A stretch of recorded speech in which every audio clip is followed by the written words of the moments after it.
glad to see you all.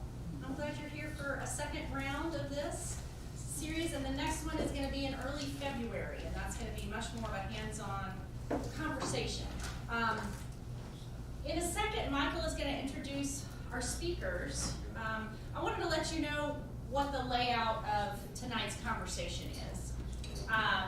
Each one of our panelists is going to talk for about 5 minutes, bring in their experience and expertise from their particular sectors of their work. And then we'll open it up to you all for questions and answers and discussions. Michael's going to introduce everybody, and then he'll moderate the conversation as well. What I wanted to do for just a second was to have you stand up. It's really cold outside, and I don't know that you've warmed up. I bet you have, but just in case you haven't, why don't you just shake your hands for a second? And Jack has wonderfully reminded me, if you have a phone or a watch, just turn it off. So if you're done shaking your hands, shake a leg, or a right leg, or a left leg, or just do on both sides. Okay, turn around like the hokey pokey. Oh, okay. Turn around the other way. Turn to somebody and give them high fives.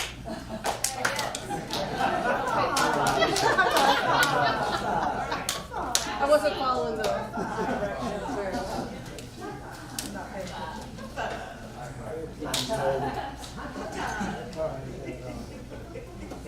So David French's talk was about the beginning of learning, the beginning of listening. Tonight is a continuation of that. So I would love it if you could imagine a bag. Could be a purse, could be a backpack, could be a satchel, a briefcase, and put into that whatever might be taking you away from being present in the moment. Maybe it's work stuff. Maybe it's a car battery that might be dying. Maybe it's, I don't know, somebody sick at home. Put it in that bag. Now I want you to think about any sort of anxiety that you might have, especially around politics, especially around the coming weeks, maybe the weather, maybe a job. Put it in that bag, okay? Whoops. So now I want you to take the bag and close it. It's all those things are gonna be there for you in just a little while, for you to open back up and put back into your life.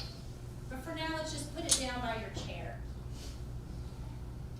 And what you're gonna do now is you're gonna put your thinking hat on, your learning hat. I nearly got hats for us to wear. You know how I like to do hats, right? And I want you to open up that hat and put it on your head, if you could just imagine. Alan. Oh, cold out. It's going to mess up his hair. Because you might end up putting something into that hat that you learn new tonight. So I wanted you to be able to be in a learning mode. Put on inhabit the position of learning. And I think I'll sit down now.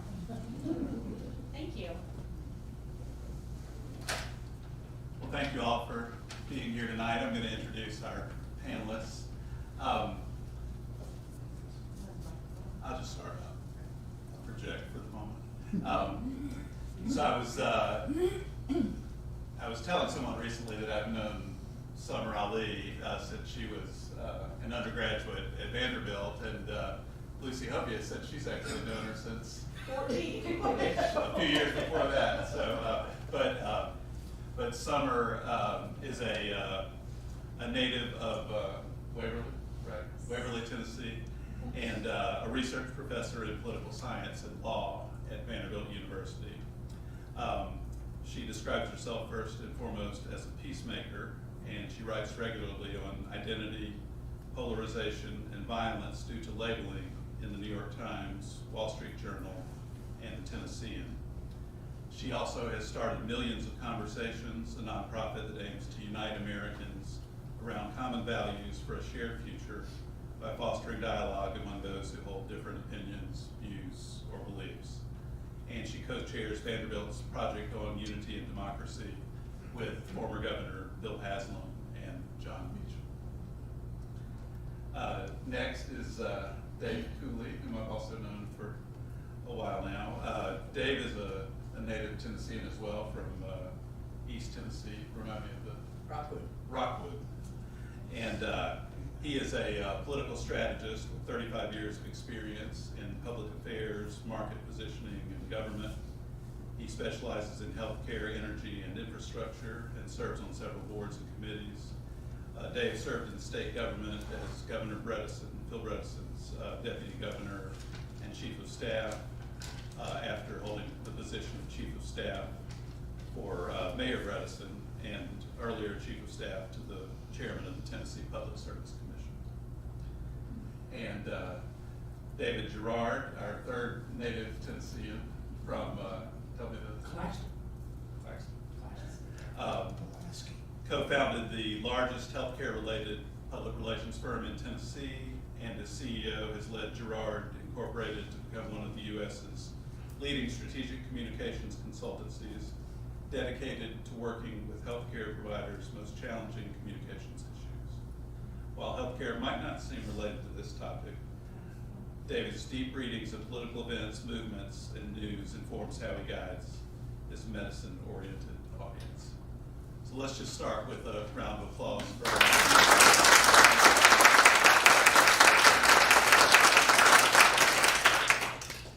Now I'm going to turn it over to each of them to just talk for a few minutes with 5 minutes of opening remarks. Great. So I think I'm going to start us off, and I think the applause goes to those of you in the audience who braved this Canadian weather to be here. So, you know, we're talking about a pretty serious subject tonight, but I want to say let's also have some fun. And so, was anybody else in the room up at 3 a.m. this morning? Now, go ahead and admit it. I bet you were. And most of you went back to bed, right? So I've been up since 3, and I didn't go back to bed. So if I stutter and overly consult my notes, please forgive me. It's been a long day.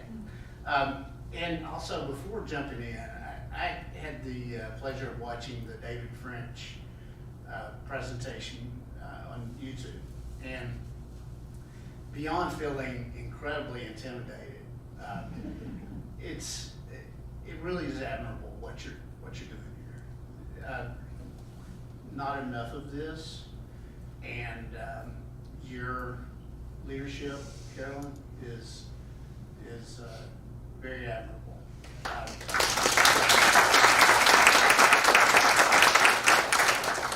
The other thing I would say, David, or Michael, you mentioned that we've known each other for a while, but I've said this before, so lightning can't strike.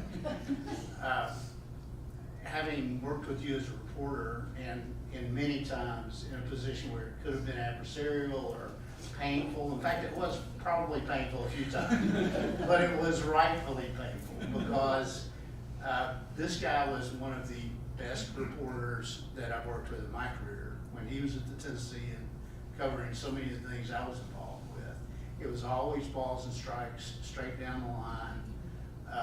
Never did I feel like you were a reporter who took your opportunities. And then in the mayor's office as a speechwriter, which is a very difficult job. So thank you. It's good to be up front. So, my role in this, I think we're all going to try to take about 5 minutes. I'll focus on 4. And it is really to try to make a little bit of sense out of why people voted the way they voted in November. we'd all like to kind of unpack that and understand the why, regardless of how that makes you feel. Most of us, if we understand something a little more, it's peaceful. I would break it down to a couple of things. Before I get into the three key points, I would tell you I sort of view the world pretty simple in most decisions, if not all decisions, from what food you eat to when you eat to how you spend your money and how you treat people is driven from either the force of love or fear. And we have just seen an election like so many before, it's not unique, that was driven by fear. The messaging on one side was a bundle of the threat to democracy and Dobbs, fascism, and on the other side you heard about the price of bread, you heard about immigration and illegal immigrants, you heard about trans athletes and elitism. And if you sort of really look at both lanes, the narratives were pretty negative, and they were driven from, or they were designed to drive fear. As a result, I think there were three real takeaways when you sort of try to clear the table and determine what those factors were that determined the election. I would say number one, it came down to the high price of bread and groceries and the sort of fear related to the increase of kind of cost of living. And that permeated across every county, rural, urban, and most socioeconomic groups. Working class Americans living on sort of a paycheck from week to week. Just to throw some numbers around, in 2020, with Americans earning $100,000 or less, a Democratic candidate won by 13 points. In 2024, the Republican won by 4%.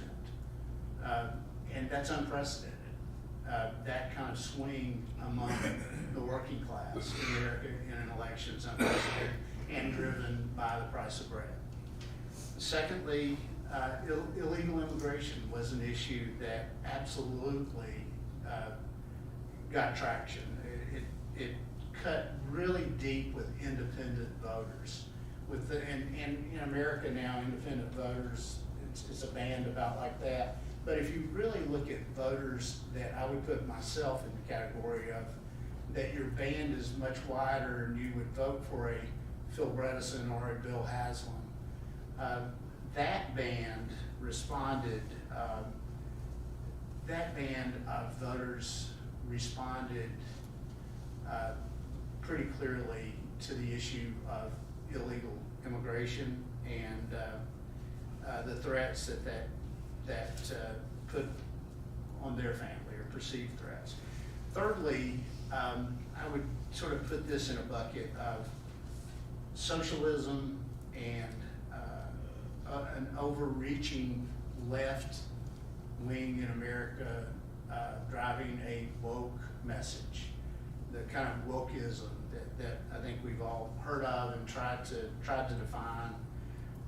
Trump was very effective in driving this message, which really fit in and reinforced the immigration issue, and those issues played in really well to that voter who was voting on the pocketbook. So I think all of these issues turned out to be really powerful, moving issues when you break down all of the other things that we have had to listen to and try to decipher. A couple of just data points. There were, in this election, in just the presidential election, they spent $17 billion. Now think about that. That's bigger than some countries' budget. And just to bring some focus to that, when you think about one issue alone on transgender athletics, the Trump campaign, does anybody here watch football? Or, almost anything you watch, but certainly if you were watching the NFL or college football, you saw this ad on transgender athletics and the they, them, or I guess the they, them versus the Trump is for you. This ad alone had $83 million behind it because it was so effective. Not by accident, it was tested and it was beyond belief effective to the Trump, for the Trump campaign, even well beyond what they anticipated. All of that leads back to the sort of original point that this was a fair election. These are, I think, the three key categories that I would lay out that made the difference in the election. And the exit polls are clear that fear drives votes. I think some legitimately, some not so legitimately, but it also, fear also calcifies division. And that's, I think we would all agree, regardless of which side of the ledger you fall on, that we are a divided country, and the conversation here today is to discuss kind of how you bridge that gap and move beyond that. And so my role was to just sort of lay out part of the why people voted. And David Jarrard is going to, I think, lead us into, and Samar lead us into the real question of kind of where we go from there and how we solve that. Yeah, thanks, Dave. I do. I want to add a little more color to the picture that Dave was painting, and a little bit of the direction that takes us beyond politics, because I think the cultural moment that we're in actually transcends politics. I think the issues that we're facing are deeper than the election. So here's a case in point from my point of view, which is the healthcare world, as you heard. About a month ago, on December 4th, Brian Thompson, CEO of United Healthcare, was gunned down on the streets of New York. Right? It was horrible. Everybody's seen it, I assume. You've read something about it. But it wasn't just a shooting, it was an assassination. Right? Let's see, the shooter etched the words deny, defend, depose, words used by insurance companies, into the casings of his bullets. Right? It was an act, it was a violent act of protest against the healthcare industry. So the murder was horrible. But I think what's instructive for us tonight, not necessarily the shooting, but the reaction to the shooting. For example, the day after the shooting, United Healthcare posted something in their social media feeds to express their acknowledgement of the issue, their anguish at it. And within 2 hours, there were 77,000 laughing emojis posted in response. People were making fun of the shooting. Saturday Night Live did a skit about it, made a joke about it. There were videos and ballads and petitions, and when the shooter was caught, there was food and flowers sent to him. There was a look-alike, do you look like the murderer contest in New York. The shooter has become like a Robin Hood, like a perverse Robin Hood. And CNN, I thought, had a great comment about it. They said this is an expression of populist rage that's beyond any kind of party labels. All right, so how deep is this rage? Because I think it informs tonight's conversation. So a polling firm asked 1,000 people, do you find the killing of the United Healthcare CEO acceptable? Do you find it acceptable? 68% overall said it is unacceptable, not good. Well, what does it tell us? That leaves 30% that are not clear. So 12% of those in the survey who identified themselves as Republican said they found the shooting acceptable. 12% people who said they were Republicans. 22% of people who said they were Democrats said the shooting was and the murder was acceptable. But if you take the political labels out and look at it another way, there's another finding that I think is particularly surprising. 41% of young adults, 18 to 29, said that killing the CEO was an acceptable event. 41% of young adults.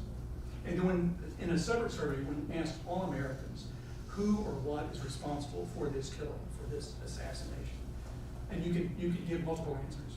78% said the shooter, so the shooter is responsible for the shooting. That seems to make sense. But almost as many people, 68%, said insurance coverage denials were responsible for the killing. And a majority, this is the majority of all Americans responding, said that income inequality was responsible for the murder. So multiple reasons for the murder. I think this is a reflection of extraordinary frustration in the populace. And I think there are two pillars underneath that leads to fundamental elements. One is great distrust in our institutions today, great distrust, and a sense of powerlessness to do anything about it. So it's a bad mixture of distrust and a sense of being disenfranchised, unable to make change happen through the normal systems. So here's another survey. Last winter, a year ago, Pew Research provides great and very fair research, asked this question: do your elected officials care about what people like you think? Do your elected officials care about what people like you think? How do you think most people answer? No, not a bit. 74% of Americans, 3 out of 4 Americans said, my elected officials don't care about what I think, what people like me think. Now, that's true across the board. It's true for all parties, all age groups, all genders, all education, all race, all income. Everyone. So trust in government, and in fact, our trust in all institutions has been eroding significantly over the last many years, even before the pandemic. So there's another polling agency called Gallup, also does excellent surveys. They've been doing a trust survey since 1994. This is, do you trust this institution? And here's how it goes. Do you trust the name of the institution? They say, do you trust it a great deal, quite a lot, only a little, or not at all, right? So it's a sliding scale. I trust them fully, I trust them not at all. The last time they did the survey, which was 6 months ago, the results were the lowest in the history of the survey since 1994. So let me take through a few, and you can think to yourself what the answer is. So do you trust the following institutions a great deal or quite a lot? Healthcare. How much do you trust healthcare? 39%. You could either say as many as 39% or only 39% trust healthcare quite a bit or a lot. That means, what does that mean? That means 60%, not much, or maybe even not at all. And healthcare is high on this list. Underneath healthcare, education, 33%. Organized religion, 32%. Banks, the presidency, big business, 16%. National television news, 12%. Who's not on the list? Who's at the bottom, do you think? Congress, yes. Congress, 9%. 9%. That means 90% trust, maybe a little, but mostly not at all. And the lowest trusters of this group, young adults. The folks David French told us are the most lonely, most isolated, fewest friends, greatest self-reported diagnosis for mental health issues. It's a perfect environment for like a populist movement, right? This is great kindling. I'll leave you with this note, because it's a positive note, because we've been on the precipice here. Here's in the upswing. We're not a trustless society, right? So where is the trust? Our firm's research, other research shows us again and again that there is a great amount of trust in every community and within us. It's just not trust in institutions. It's trust in individuals.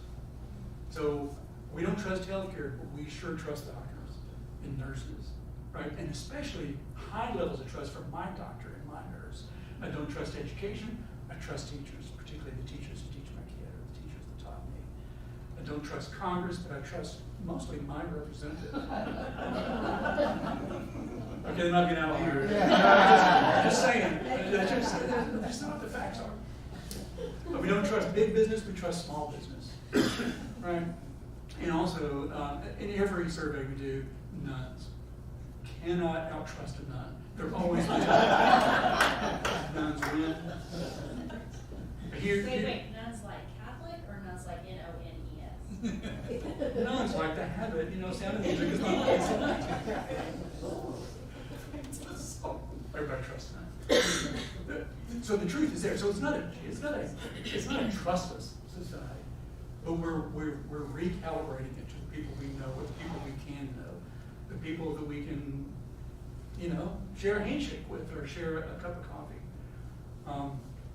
So as we think about it and have conversations about trust building, it's my strong instinct, and I think these survey results demonstrate this, that trust will not come from the top down. I mean, these institutions are not suddenly going to become trustworthy. I think trust will be built from the bottom up, right? From people who can physically and locally connect with other people. That's where trust lives now, and that's where I think it can come from.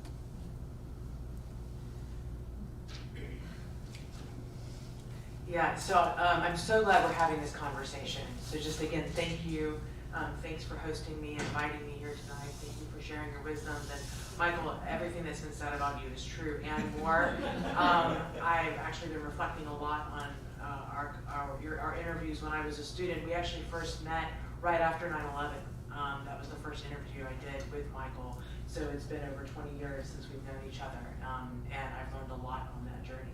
And that goes back to this whole trust, and also another piece that I would just add to kind of add on to what you were mentioning, that people trust more locally is the local news than they do in the national news as well. So you will see that there's going to be an uptick in investments coming in, thankfully, finally, into local news stations and media, because they are more trusted, because they're on the ground and people know them and they feel like they have less of an agenda.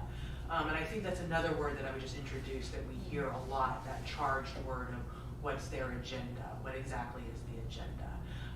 And I would also just add, I had the opportunity to work in the federal government and the state government. And when I worked in the federal government and I was working in the White House, part of my portfolio was Homeland Security. And that started in 2010. And one of the things that we focused on, even though we didn't have the word for it yet, was polarization. So we have been looking at polarization in America now for 15 years, really. What's fascinating to me, and I'm appreciative of, is that we're having these types of conversations now in these types of settings that we weren't before. So that really gives me hope. So I feel like it depends on which way you're looking at this. From my perspective, I'm actually more hopeful than I was several years ago, because we're doing this. And we know that we need to do the this, because the this is what's going to help us build trust from within and then move out to fix these problems, because we're capable of it. And I think that that's one of the things. I remember what John Meacham one time said. We were talking about exceptionalism. We were going back and forth, exchanging ideas around the concept of American exceptionalism. And he was saying, our problems aren't exceptional, but perhaps our solutions can be moving forward. And I think that that is so true. So what is the American way forward around this issue that is a global problem? One of the top 3 global risks in the world, not just in the United States, is polarization. So we're just simply not immune to it. It's not that it's stemming from the United States. It's not that it's an American-only problem. It is a global problem. I also just want to offer one word of caution. So I take the pledge to listen. I don't know if it's been shared with you. It's something that we created at Millions of Conversations, and I invite all of you to take the pledge to listen tonight. So in doing so, I listen really carefully. I try to listen as carefully as I can. And one of the things that I am hearing across the board is almost a demonization of the other including generationally. I'm sensing this of depending on what generation you're in, there might be a demonization of Gen Z, and Gen Z might be also demonizing a generation of baby boomers. I don't think that's useful, and I don't think that's helpful.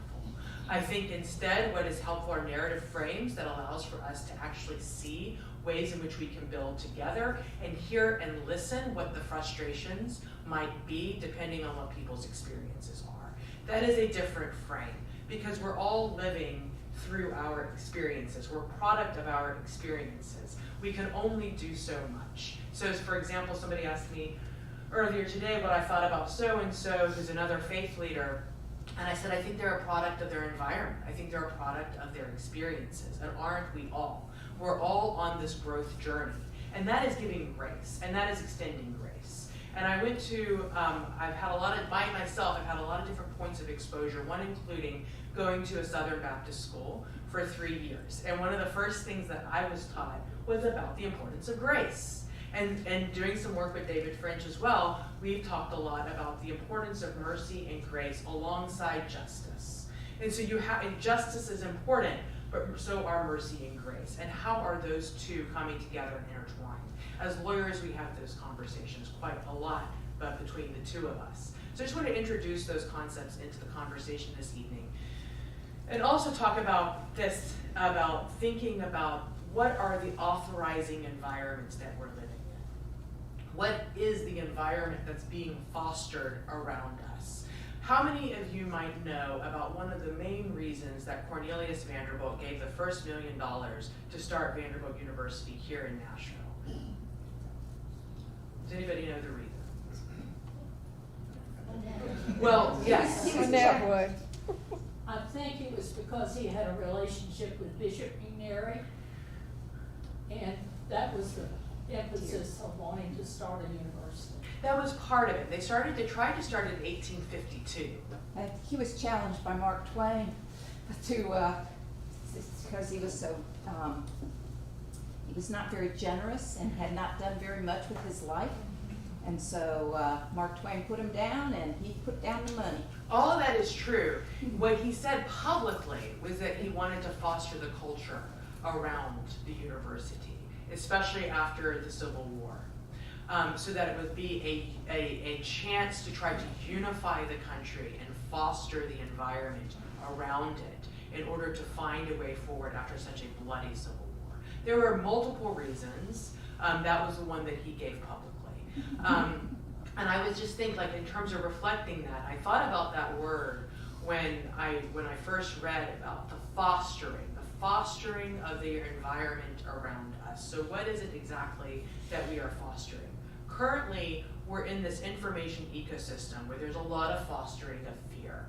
There's a lot of fostering of demonization. There's a lot of people who are benefiting, who are profiting from the conflict profiteerism that is taking place of us versus them, which institutionalizes a scarcity mindset, which also feeds into a lot of this fear factor of if I don't do something, if I don't take care of this, and so if I don't get this, then I won't have it, and somebody else will who's less deserving, or they won't let me have it, they won't let me share. That is a mindset that is instead of a growth mindset. Think about the Nashville bomber. Who assassinated himself? Who was in people who work in the Middle East, we would call that a suicide bomber. There was a suicide bomber in downtown Nashville in Christmas 2021. 21, I think. 20, right? Recently. A few years ago. It was either 2020 or 2021. And somebody Google it. But that was somebody who radicalized. They radicalized on these theories that we're talking about right now, and the scarcity mindset theory, and that we're seeing a lot of people going down the rabbit hole through. It did not happen overnight. It was a process of where he was exposed to information that caused him to radicalize, that led to him to commit an act of violence, not only against himself, but also in critical parts of infrastructure in downtown Nashville. we talked about the United Healthcare CEO. Let me just tell you about my past December, to read you in on this. In 1 week's time, I was in contact with the FBI for 2 different people who did not know each other because their lives were in danger, because of people who were radicalizing on the internet on information about those 2 people that they felt warranted acts of violence against them. One person was the CEO of a $1 billion company, and the other person was an Arab Muslim woman who was a doctor, who had given a recent speech that people deemed to be controversial, many of the people who weren't even in the audience. And the disinformation campaigns and misinformation campaigns ignited around them. The CEO, people were posting on Instagram, "Where is Luigi? We need him now, let him out of prison so he can take this guy out." 2 friends of mine that I know personally. So this is that fear and that authorizing environment that we're talking about. And I started off stating that I was hopeful. And one of the reasons that I am hopeful is because I believe in the power of our democracy and our democratic process of working through these issues together, and that this dialogue process to kind of put our minds together, our hearts together, our souls together, our spirits together, to figure out what is that best way forward. What is the American way out of this state of polarization that we're currently in, which is arguably dangerous?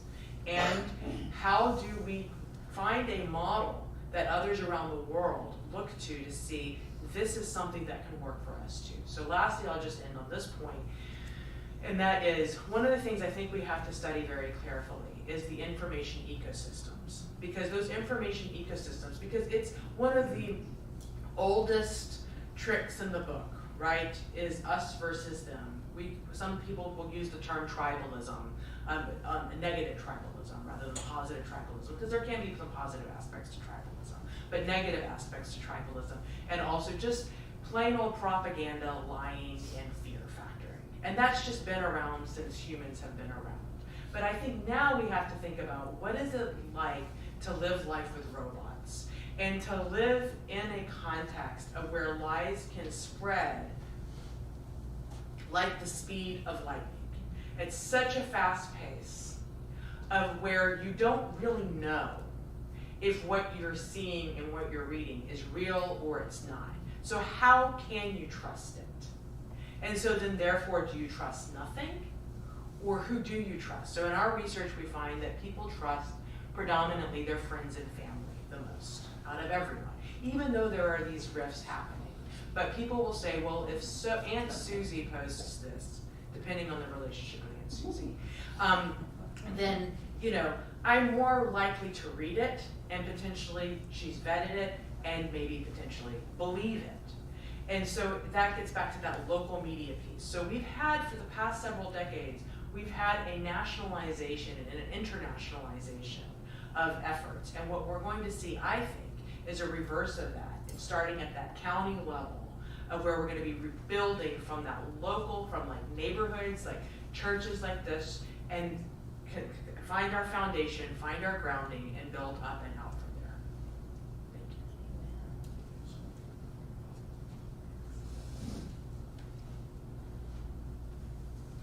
All right. Well, thank you all for those opening remarks. We're going to open it up for questions. So if you have one, just raise your hand and we'll go from here. You can repeat their questions.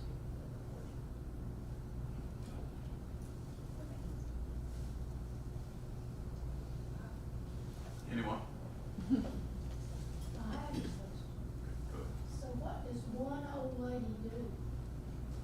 What do I do about that? Can you say what that is more specifically? To be more in touch with us. What? I mean, I don't have a big group of people that I'm in contact with. I don't do Facebook and all that stuff.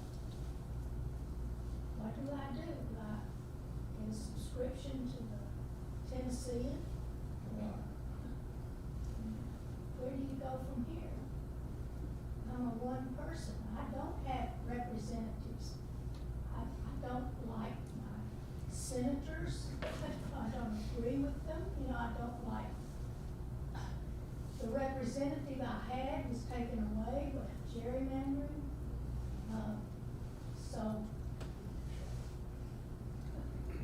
where do I go from here? So Charlotte's asking, what is the power of one Yeah. individual who's not trusting of their elected representatives, and just trying to make their way forward in this environment?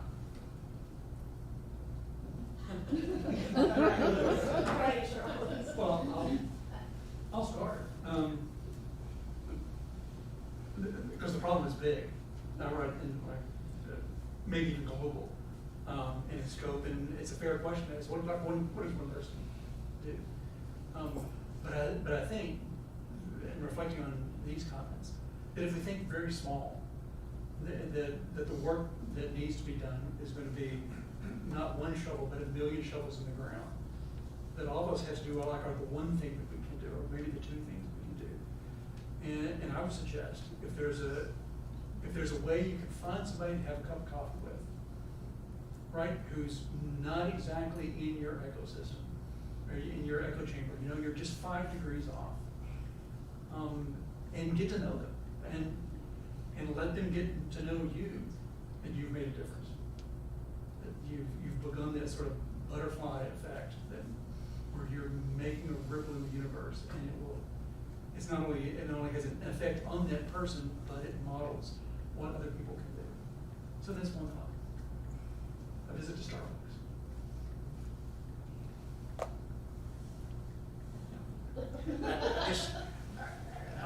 I would say similar to David, but you know, you don't have to raise your hand because this is kind of painful, but who in the room has had separation with family over politics? Yeah, most of us have. I'd say 90% of Americans have. And I was sharing earlier that one of my children is separated from the family for 2 years, and we think it's over politics. And I heard a great story yesterday. It really made me step back and take a big breath about a 50-year-old guy who lives across from his mom, who's 93, and his mom's very conservative, he's pretty liberal, and they just couldn't talk, and it was really weighing heavily. He heard her talking about Memphis Grizzlies basketball, and so where they reconnected is he would walk across the street for every Memphis Grizzlies basketball game, and that was their reconnection. And so to David's point, I think we all have to sort of actively look for that point of reconnection. And even though we may be so far apart on so many things from that person that we, our neighbor, or that person that we love, we're probably pretty close together on an awful lot of things that we have to decide we're going to go find those commonalities as opposed to brood over the differences. And you know, I tell my kids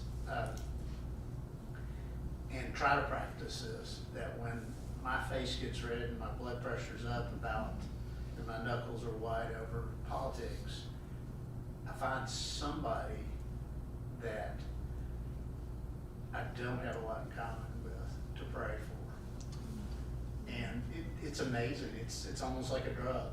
It brings me back into wanting to communicate with so many people I don't, or that I may not one day. Go, Samar, I'm sorry. Oh, yeah, no, is it, you wanna double onto the question? That's okay. Well, I would just say, going back to that fostering the culture around you. And so you're part, yes, these things are huge and they're big, but if you break it down also, and going back to that hyper-local piece, if you are building community around you with people who are like you and maybe some people who are not exactly replicas of you, then you are beginning to also build trust in new ways. And that trust deficit that we're talking about, you're beginning to shrink the trust deficit by your small acts of engagement in ways where maybe people aren't going to predict that you would behave in that way or act in that way or engage in that way. That's one thing that I would say. Are you somebody who likes to plan? Are you a planner? Some days. So I think like some of this, and it's new, we're just having, it's New Year's. So some of this is to think about, how do I want to plan the way that I engage in this? I'm not on, like you just said, you're not on Facebook, you're not on social media. So how would you like to engage with your closest family and friends? Then move from there. How would you like to engage with total strangers? What kinds of conversations even would you want to be having with them? You can find it in the most unlikely of places. Yes, I'm an extrovert, but there are some times that you don't have to be an extrovert to do this. And I like to say, do try this at home, or do try this at your local DMV. So I know it sounds like a commercial right now, but I had to go get my driver's license renewed a couple of weeks ago, and I had one of the most heartwarming, best conversations with the person who was processing my papers. We had a 20-minute conversation about her cousin's camp. She told me about her family and her parents and how she had been orphaned, and then how she reconnected with her family through her cousins. And then she told me that the picture that I took was ugly and we needed to redo it. And then she told me how it posed. I mean, it was a genuine, great connection that I'm never going to forget, that left me having a really positive experience at the DMV when I wasn't expecting to have that. And she left with a smile. When I left, she was smiling, had a smile on her face too, and she might have perhaps felt that that was an unexpected encounter as well. And I really think those things make a difference. And I'll also just say that from my own perspective, my own experiences about having to have conversations with people who don't fully agree with you, or who aren't going to be completely on the same page. I have those almost every minute of the day. And as somebody, so I don't know if you know much about my own identity and my own background. I'm a girl from Waverly who's in a rural town, who's from a rural town in a big town. The Waverly relationship with Nashville is a different kind of relationship, perhaps, than maybe Nashville thinks that it is. And that's a whole nother conversation. But I'm from a small town, and I'll always be from that small town. And I'll always have gone to a public school in Waverly, Tennessee for most of my education. I'm a Palestinian, Syrian, Arab American, Muslim woman, and who's had a lot of different experiences around that charged identity. You are going to probably guess that people have said things to me unknowingly that have been offensive, but it's my choice and how I decide to react as well. I get to make that choice. And on the values piece, maybe they don't share all of my values, but would it perhaps be a violation of my values if I were mean to them because of that? Because I want to be, one of my values is to be neighborly, and is to engage, and is to react, and is to connect with the other human, and is not to dehumanize them for that. So that's that process. And that's what I'm talking about, that going back to the state of human existence and core being, that we do get to choose. And that is restoration of agency. And you build out from there. It's that state of being. And I don't want to be a walking millions of conversations commercial either. But I will say, if people are interested, we've begun developing programs, because we get that question a lot. And people, and this is the other, we're in the volunteer state, and we're all Tennessean. And and there's a reason that we're called the volunteers. We're really big on charitable acts, and also some of the first people that will raise their hand when there is a need. And there is a need right now. And so what I think that we need to do is develop these plans about where the individual, and that's what we're trying to do right now, can plug in to address this, so that can be replicated, and then from there it addresses that bigger polarization issue, which is in part a result of the authorizing environment that I'm talking about, which is a product of a culture that is being incentivized and pulsed by a lot of conflict profiteerism rather than an alternative that challenges that. So we have to create that alternative. Does that make sense? I don't know. Yeah, I have a completely different question to frame it a little bit. My question is, how do you know in the media what is true and what is true?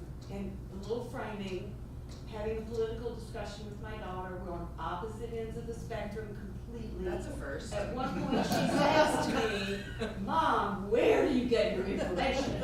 So I thought, very good question. So I start reading both sides, which then changes your whole social media out there, what comes in. I watch. Think of all the extremes, I watch them all. When I hear something odd or read it, I would fact check it. And I would fact check it in 2 or 3 places, because even the fact checking is biased. And what I found out is most of the time they're not lies. I liked your term disinformation. There weren't lies. What was there was true. It just wasn't the truth. And then the Tennessean comes out, I think, gotta be my local newspaper. Tennessean comes out, here's a headline. Latino males to blame for election results.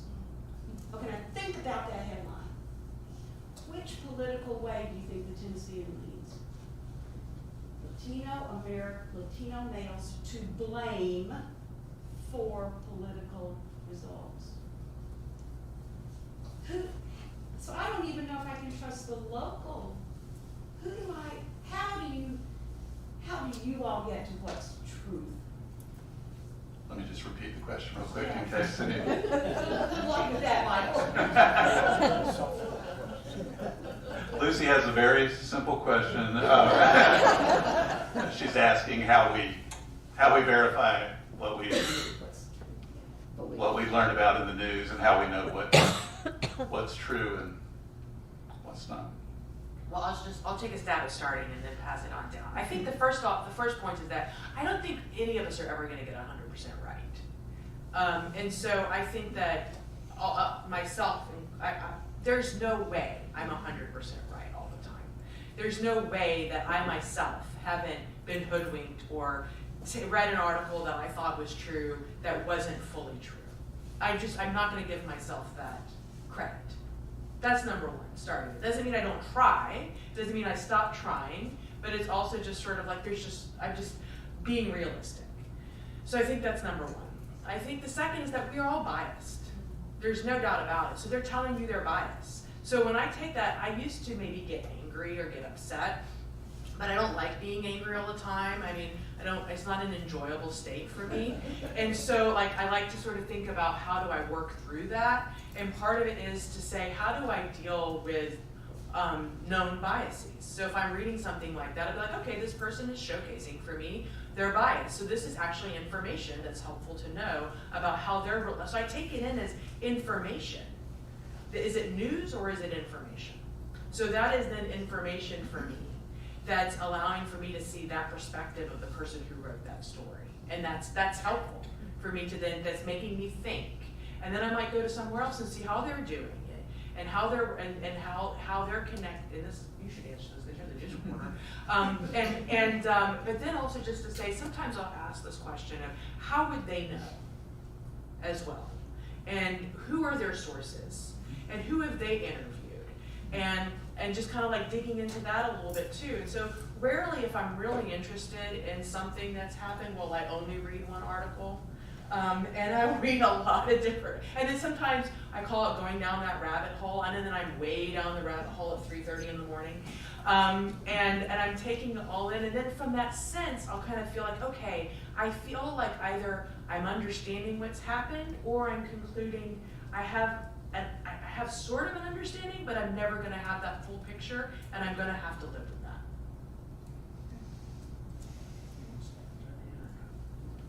I've got one thought. In another life, I was a reporter at the Tennessean. Because it's apparently what you do when you move to Nashville. So and I was a police street reporter. I was working my way through college. And I was passionate about wanting to know the truth about all things, and to report the truth about all things in the 10 inches of type that I was given to tell a story.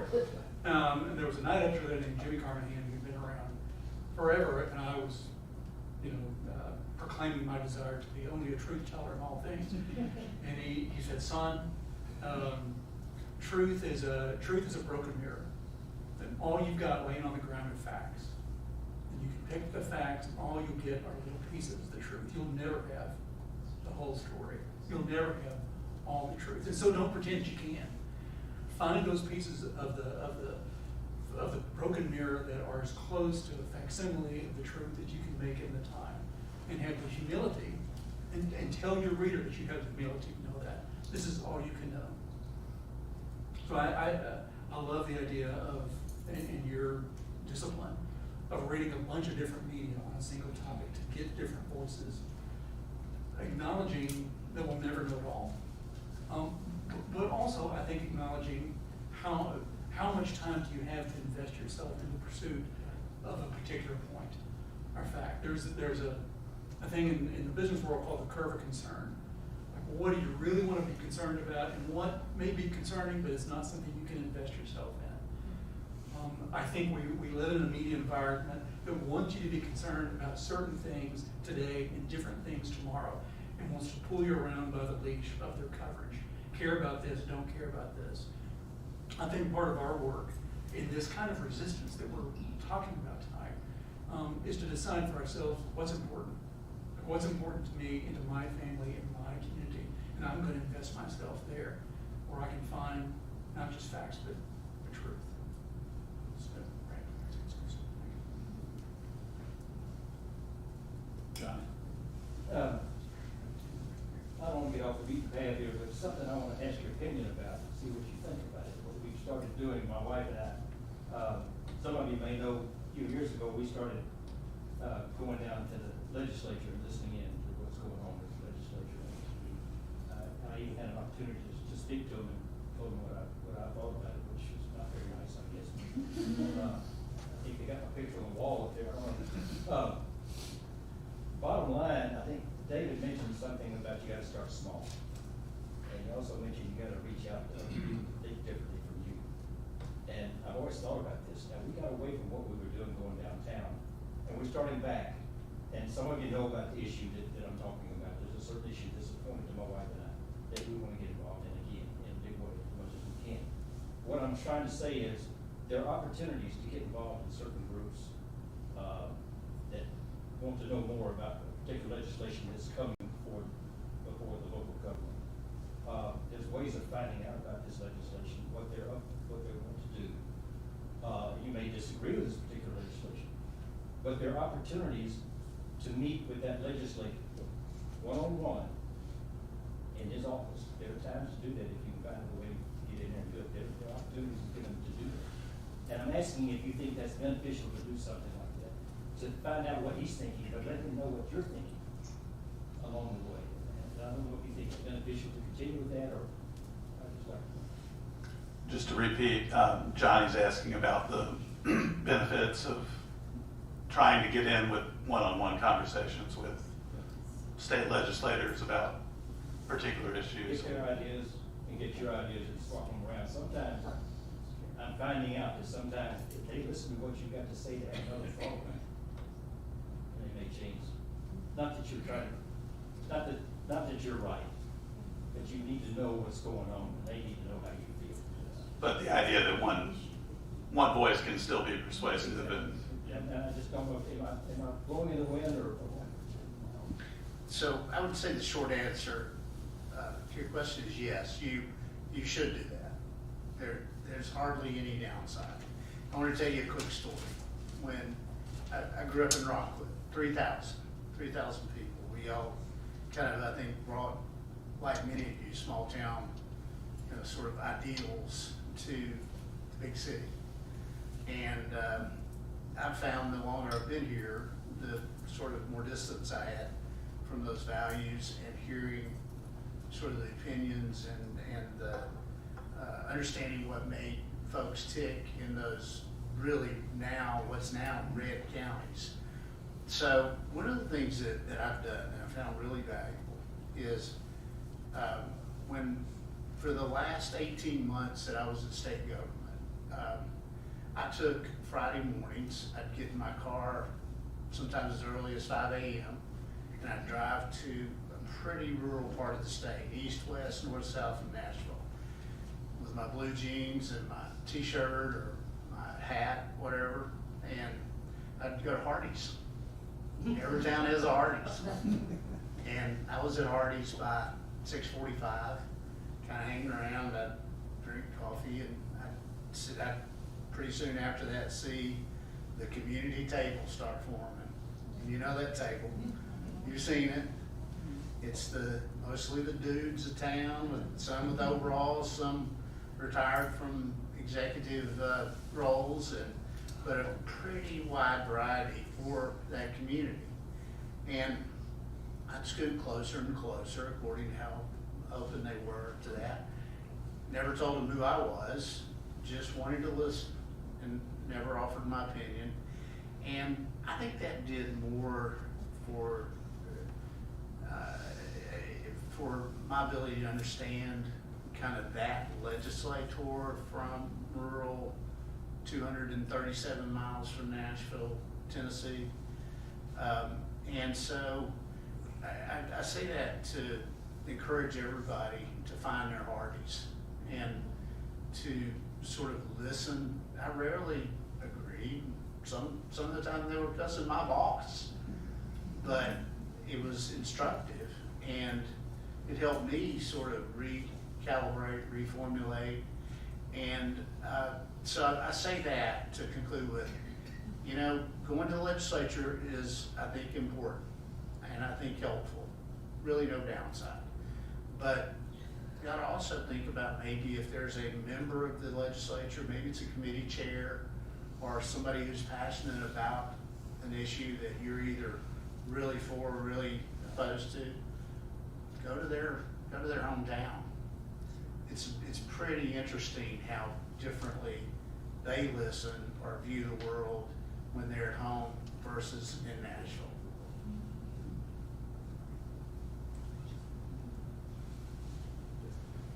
So I wanted, along the same kind of vein, I wanted to share something that may be helpful in terms of what you can do as an individual.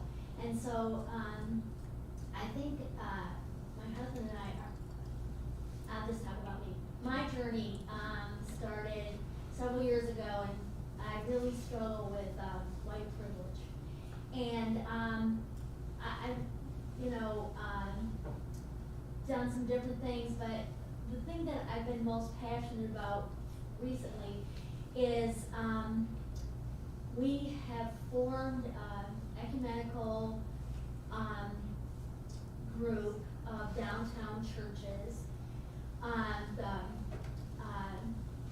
First Baptist, Capitol Hill, McHenry, Christ Episcopal, First Lutheran Baptist Church. And the purpose is to,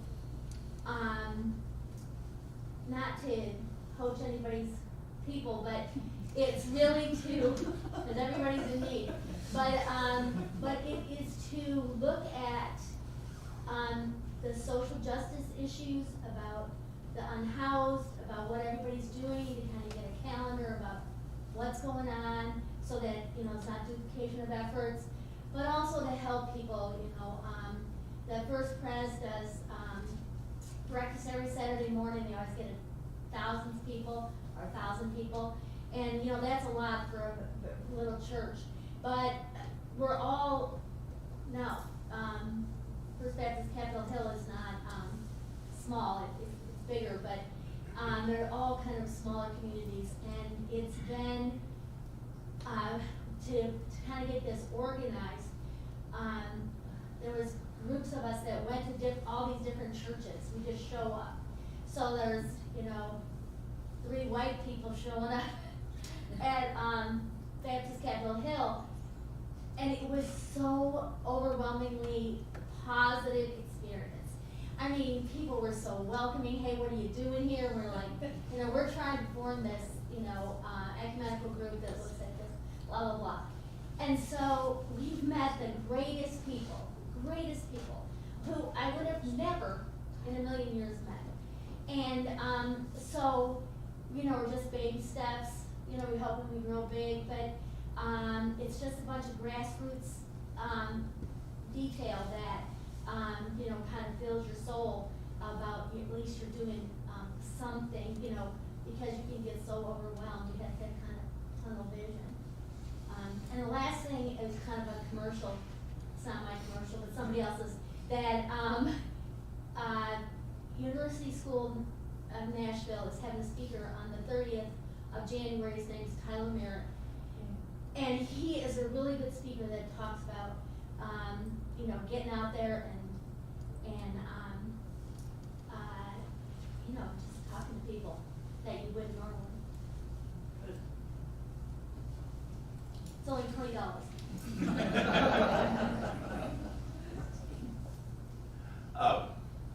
So her point was about being part of a downtown church that is banded together with several other downtown churches to work together on social justice issues and being able to meet people they wouldn't have met from other churches due to their just putting themselves out there. And also we are applying for grants for social work and stuff like that. So things are bigger.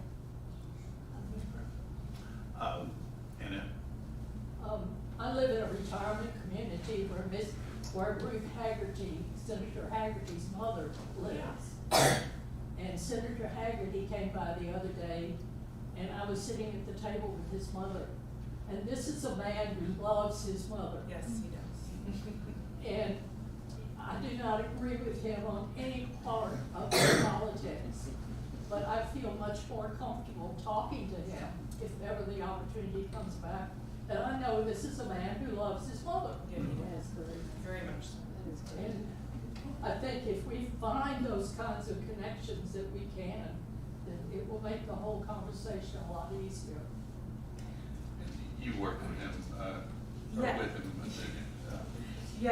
Yes. I've known Senator Haggerty now since 2010, so almost 15 years as well. And he's on a journey just like the rest of us. And that's what I would say. He's a very smart man, and he does love his mother. You're absolutely right. And I think just as anybody, he's growing. And I think being in the Senate is a new experience for him as well. And he's also reacting and engaging in a country that's evolving. And I think that that's also something that I would say. I think there's something to be said for, and I have someone sitting beside me who's the former deputy governor, and I'd be curious to hear his thought on this as well. But people, what they feel that they are representing and what their role is in those positions.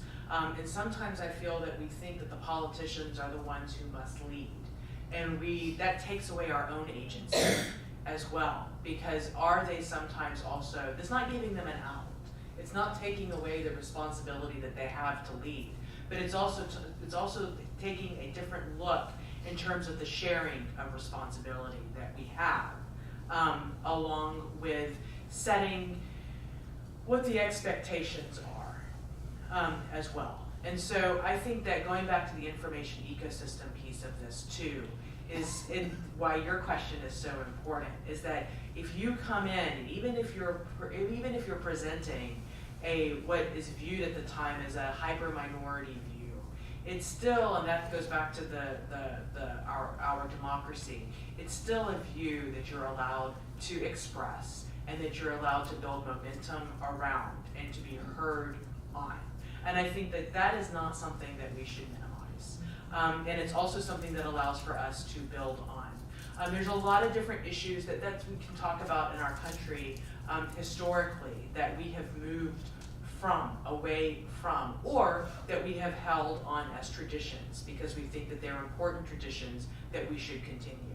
I think this is one of these moments. We're at a crossroads right now where we're having these types of conversations about what does it make sense to change, what do we want to change, and what do we want to hold on to? What are those core American values that are essential to our American future? And I think that sometimes we can get stuck on, I'm not trying to say that we should never learn about our past wrongs, but I think that we should also think about how did we evolve from that? What is it that we did to move from where we were to where we are now? How far have we come? And then how much further do we still have to go? I think that's a reframe, again, of the conversation that invites more people in for them to find a way into that rather than feeling demonized and to have a knee-jerk reaction of, you're blaming me and now I'm defensive and I want nothing to do with this conversation.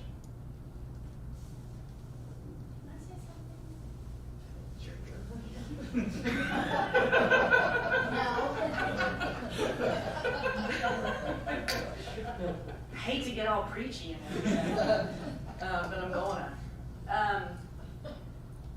I know that we've been talking about politics, but we're the body of Christ, and there are certain things that make us the body of Christ. One of the things that makes us the body of Christ is that we gather. We gather in Christ's name, and we do certain things because our ancestors did them back in the 1st century, and our ancestors before that. As the church developed, there were the whole conversation about values, I forget who started talking about that, is really important because one of the values that we have, we get directly from Jesus, and that is that Jesus intentionally spoke with people who lived on the margins, who were outside of the mainstream, people who were reviled, like he sought them out purposefully. And there's a lesson in that for us, that maybe what we're actually being asked to do here, in addition to being, engaging in civil discourse with other fellow Americans, is to lean back on what we know as Christ followers. Maybe we're actually being called to discover what it is that we can do individually by going back to Scripture and asking, what did Jesus do? What did the first disciples do? And what did other Christ followers do as the church began to develop? I'm incredibly hopeful too. I'm incredibly hopeful because I sort of feel like there's no way up, right? I mean, there's no other way than up from where we are now. We're kind of I think that this is sort of rock bottom, or right before rock bottom, revolution being rock bottom. And that this is a tremendous opportunity to sort of engage what it is that we say we believe in. And so as a means of encouragement,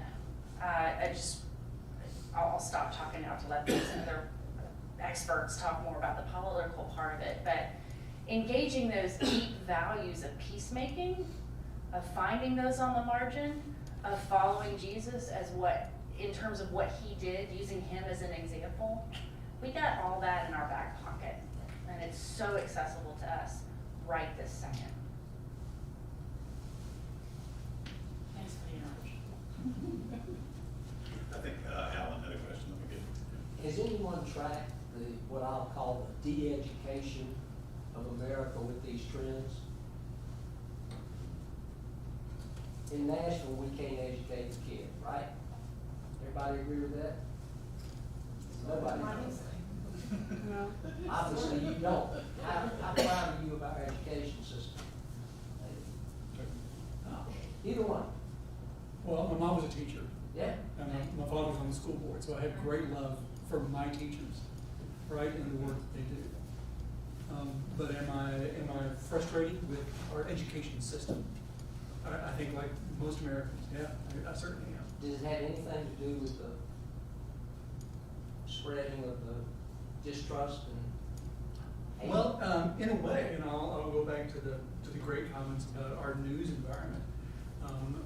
We find that the more uninformed voters are those who live in what we call a low news environment, or news deserts, where there aren't media, local media, to help educate people on what's going on, or that they're not reading. If they're only reading national media, if they're only getting their news from social media. Or if they can't. Or if they can't read, right? But particularly these news deserts, you get a much more uninformed voter. So I'm encouraged, like in Nashville and other markets where we see sort of return and reinvestment in local media is a great encouragement.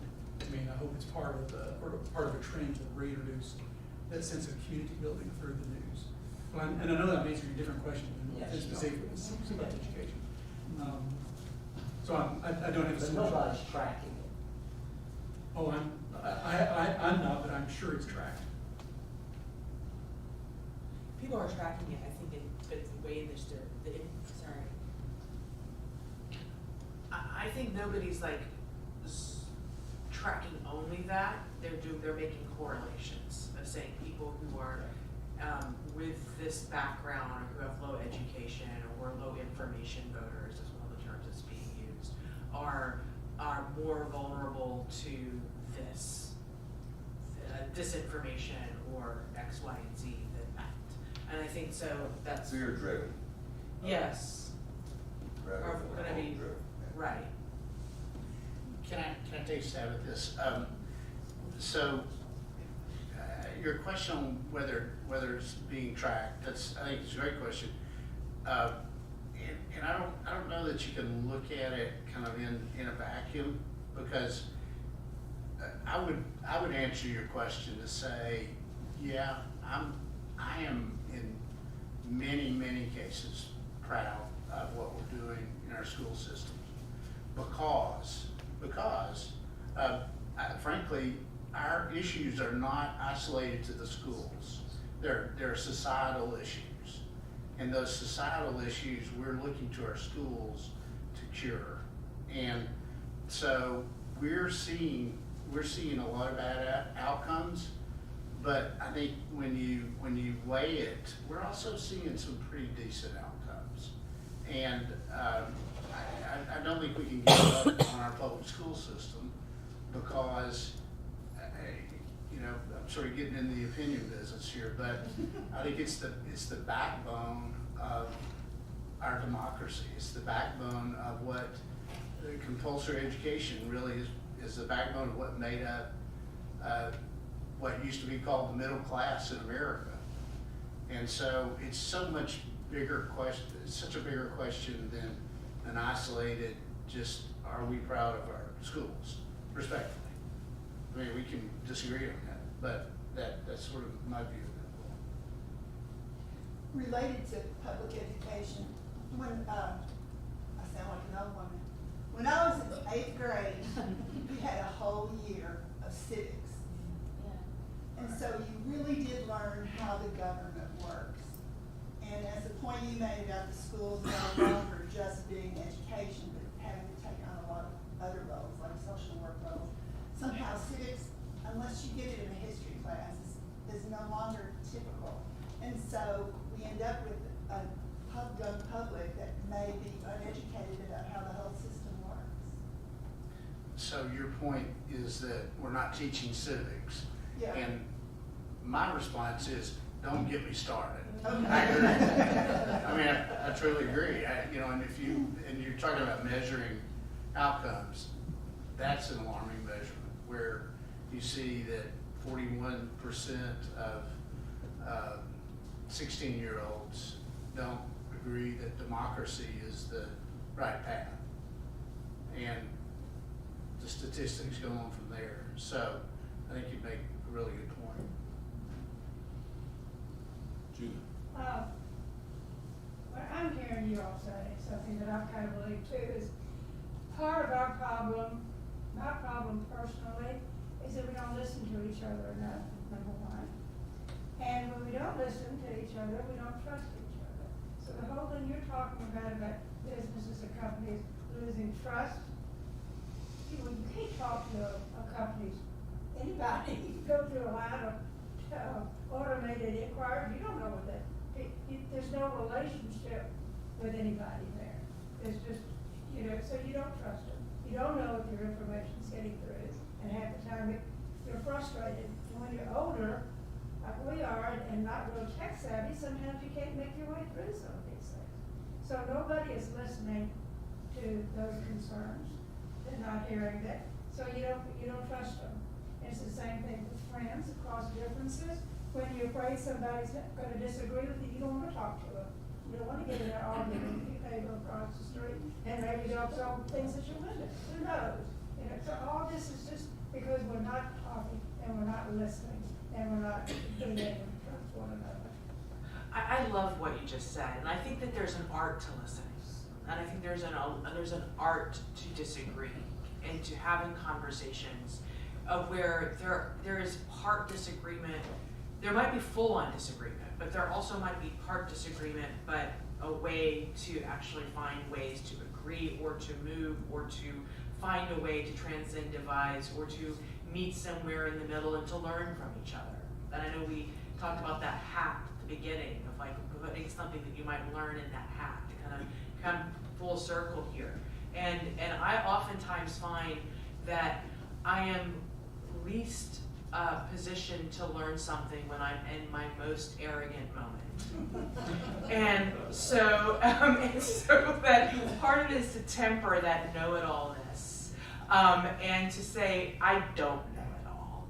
I haven't experienced it all. And I'm curious. I'm genuinely, and if somebody holds a different view than mine, many times, as long as it's not dangerous, I'm curious.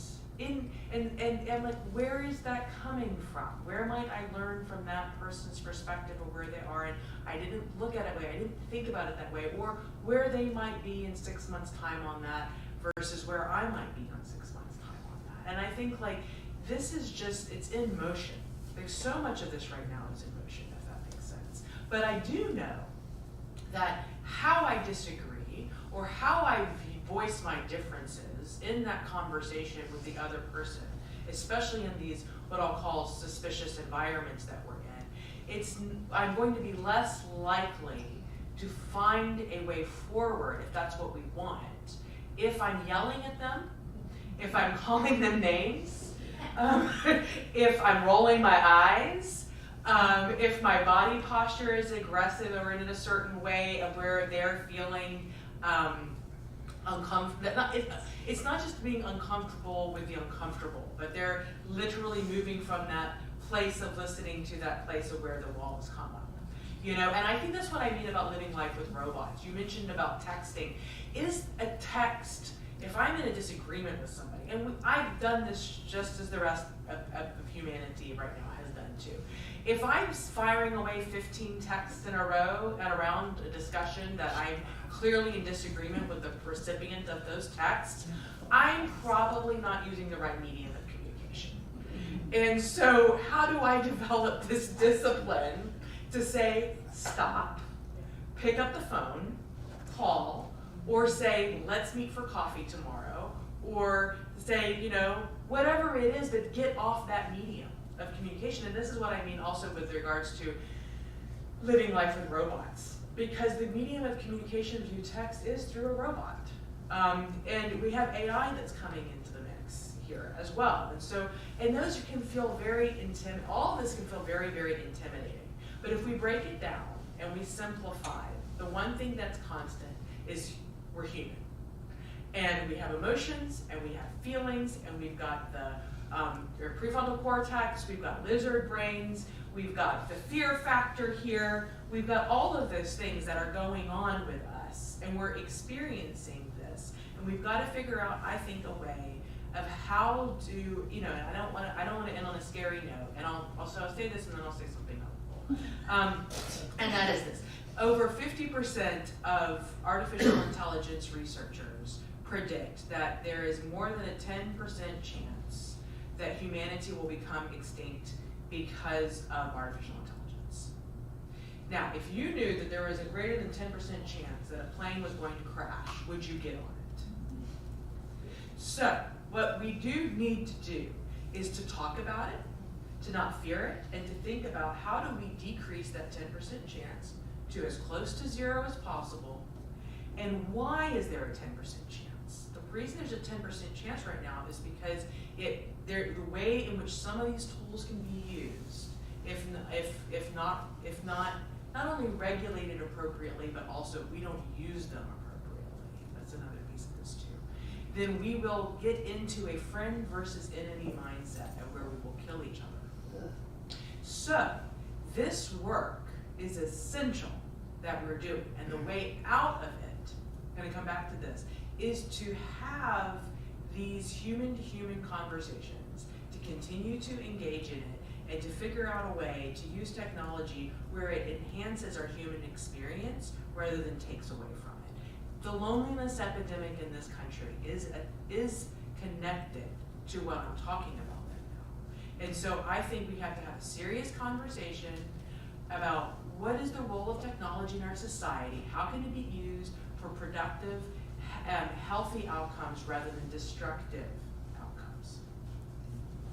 And to add to that, so I hope to goodness that they're teaching that in the schools. That's what we have to do. Because that's where young people I want to ask one quick question, and then we'll let everybody wrap up.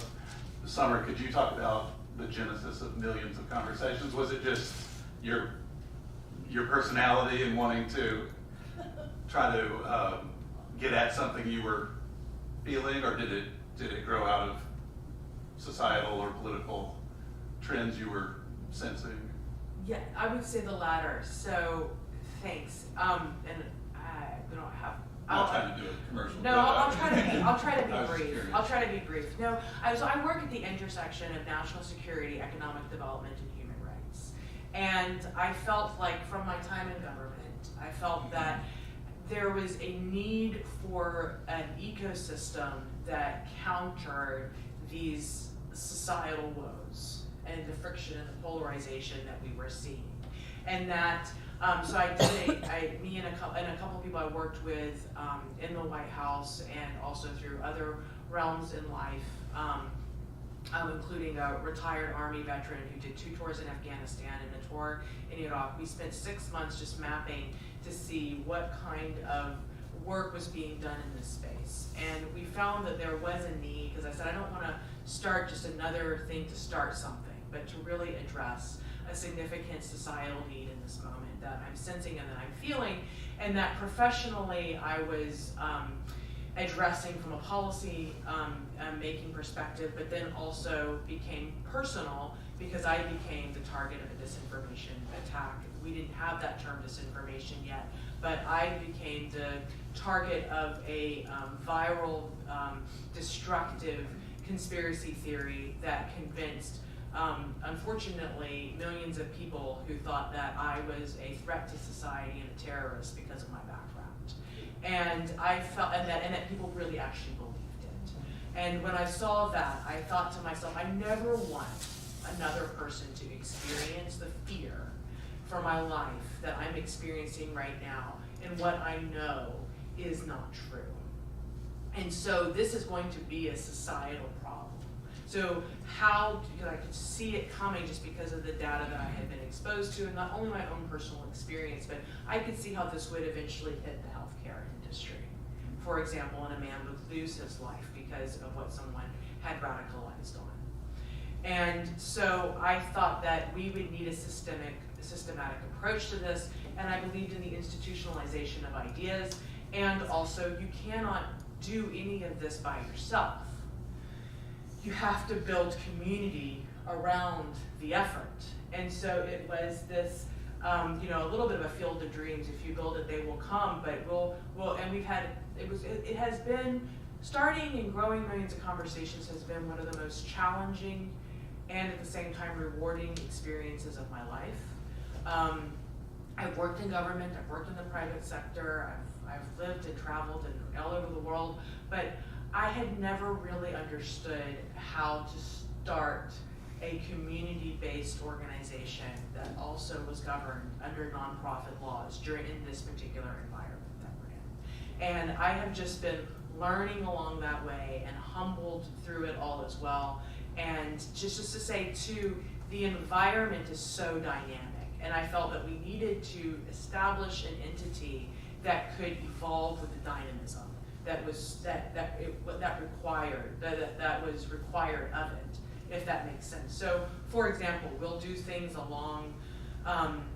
alongside a number of different institutions like Fisk University and Vanderbilt as well, and also we've done stuff on the Hill, and we've done stuff around different parts of the government, but then also in community churches and synagogues and mosques and temples, and with Leadership Nashville, the Girl Scouts, and et cetera. And it's kind of growing, but it's that home that allows for us to incubate programming and ideas that help for people like you to feel like you can come in and plug in, so you don't feel like it's bigger than you, but you have a place that you can go to that gives you the toolkits and the resources for you to feel like you're making the difference that you want to make. So just to end on this, one of the things that we have is a Pledge to Listen toolkit.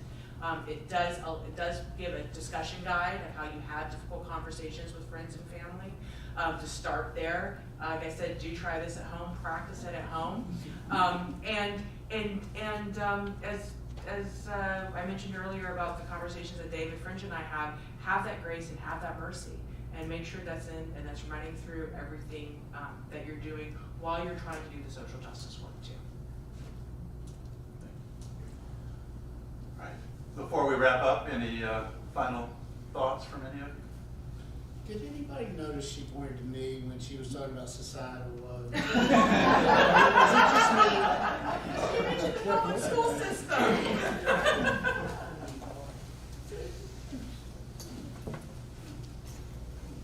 Anyone? Just to say thank you. I mean, thanks for your attention and for coming up.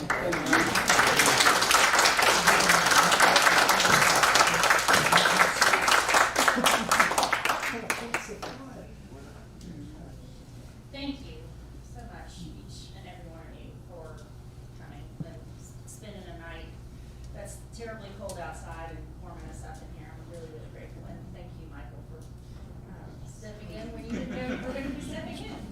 I'm really grateful. Will the Lord be with you? And also with you. Let us pray. Loving God, make us instruments of your peace. Where there is hatred, let us sow love. Where there is discord, union. Where there is despair, hope. Grant that we may not seek so much to be consoled as to console, to be understood as to understand, to be loved as to love. For it is in giving that we receive, and it is in pardoning that we are pardoned. In Jesus'